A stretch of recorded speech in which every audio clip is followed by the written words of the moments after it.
Welcome to the week that was. I'm Ed Greenberger. The presidential election is just 2 months away, which means we're only 11 months away from actually finding out who won. On Thursday, The Atlantic rocked the Trump campaign with a report that the president skipped a 2018 visit to a French cemetery where U.S. Marines are buried because soldiers who get killed are losers and suckers. I don't want to spend a lot of time on this. Trump denied saying it, but the guy once ridiculed John McCain for getting captured. Right now, dude's got about as much credibility on the military as Corporal Klinger. With Joe Biden continuing to lead in the polls, President Trump caused a stir in North Carolina Wednesday when he kind of maybe suggested people should vote for him twice, once by mail and then once again in person. They'll vote and they're going to have to go and check their vote by going to the poll and voting that way because if it tabulates, then they won't be able to do that. So let them send it in and let them go vote. And if their system's as good as they say it is, then obviously they won't be able to vote. Trump opponents went nuts after he said that, talking about how he's telling voters to break the law, which voting twice clearly does, and that Trump himself broke the law by encouraging people to vote twice. The president's right in that if your mail-in vote has already been received, they won't let you vote in person. But what he's really doing is what he's best at, sowing chaos by telling his supporters to mail in a ballot, then show up to vote in person to test the system. He's creating a situation where A, voting lines will be longer and slower, B, it could cause major confusion for poll workers, and C, some people could actually end up voting twice for Trump.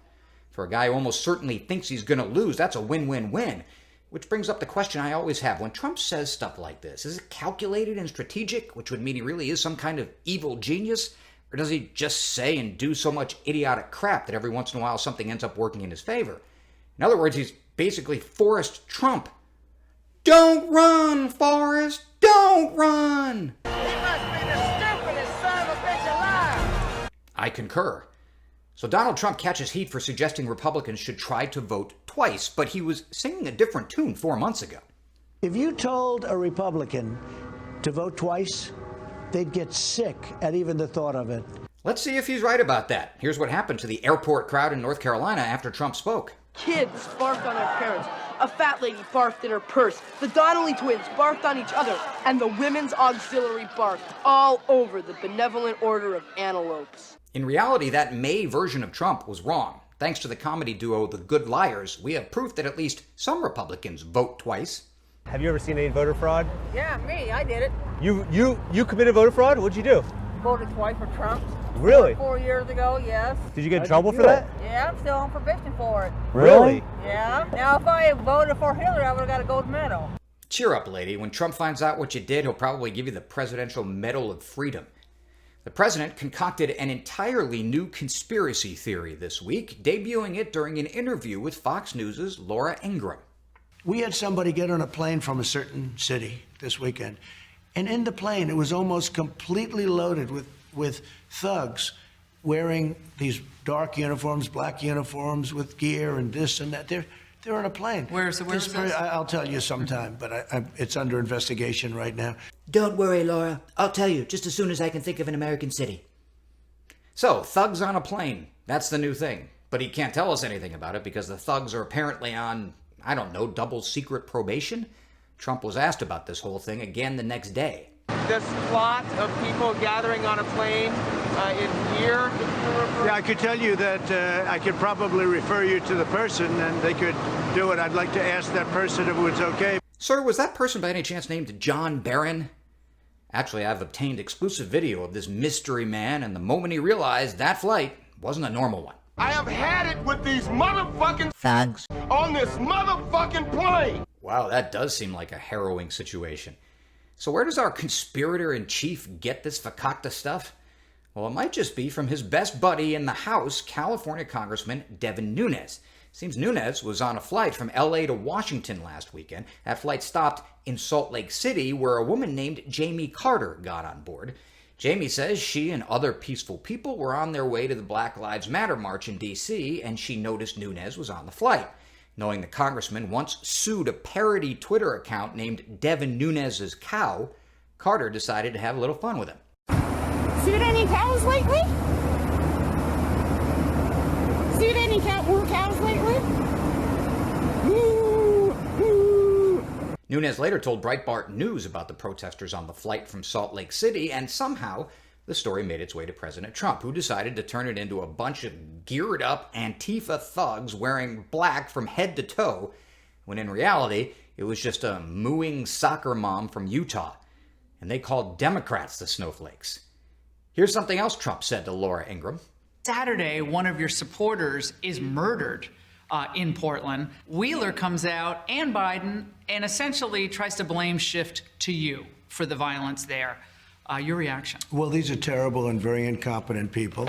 Portland's been burning for many years. For decades, it's been burning. The next day, he said it's been 50 years. In reality, as Ingraham tried to tell him, it's been 3 months. 50 years, 3 months, close enough. That's like 7-year-old time. Like when I told my whining daughter I'd take her to McDonald's when I got out of the shower, and she said, "But that's going to be like 9 hours." Let's talk about Portland for a minute, because this is the one place in America where the protests have been going on consistently all summer. So it's really the crux of Trump's whole law and order re-election argument. But the vast majority of the unrest has been confined to just 4 city blocks. In other words, Donald Trump essentially wants you to re-elect him because after the sun goes down in America's 26th largest city, which is known for being about as combative as Porky from the Little Rascals, a few dozen protesters show up in an area the size of a football field. 4 blocks in a country of 4 million square miles and 330 million people, and Trump wants to invade. That's like going to the dermatologist for a pimple and the doctor saying, "Okay, here's the plan. Open heart surgery." Now it's time for a brand new segment I call The Dumbest Shit I've Heard All Week. Not surprisingly, this week's subject is Fox News host Tucker Carlson. When the topic of Michael Cohen comes up, the one thing everyone who knows Michael Cohen can agree on, the one thing is that he's a sleazeball. Not a minor sleazeball, but an epic sleazeball, a Hollywood-level sleazeball. If they ever make Sleazeball the movie, Michael Cohen will play the lead, and he'll be in every sequel, too. More on the Michael Cohen thing in a moment, but first, Variety is reporting Sleazeball the movie will be part of a double feature that includes the thriller Pretentious Douchebag. What you just saw was Carlson's way of getting into a recording he obtained of a conversation between Cohen, Trump's convicted former lawyer, and CNN anchor Chris Cuomo.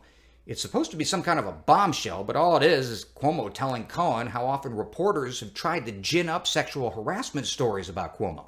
Do you know how many phone calls I've gotten from people at ABC who say that reporters are calling and lying about things they heard about me to try to get stories about me when I was at ABC?